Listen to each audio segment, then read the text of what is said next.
ଶ୍ରୀକ୍ଷେତ୍ର ଗୌ ସେବା ଧାମର ମହାନଦୀ ତଟରେ ଦେଖାଦେଇଛି ଏକ ବିରଳ ହରିଣ। ବଢ଼ୁଛି ତାତି, ଚାରିଆଡ଼ ନିଆଁ ଜଳୁଛି। ଜଙ୍ଗଲରେ ରହିପାରୁନାହାନ୍ତି ପଶୁପକ୍ଷୀ।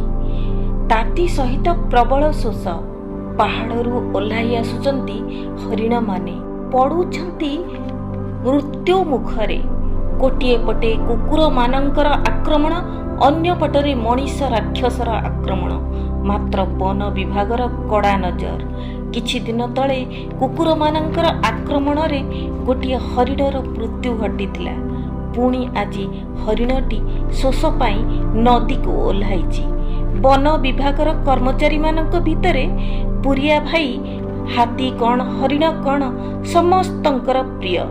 ଯେପରି ସେ ସାହସୀ, ସେପରି ସେ ନିଡର। ଗଜ ସାଥୀମାନଙ୍କର ଅବଦାନ ଅତୁଳନୀୟ।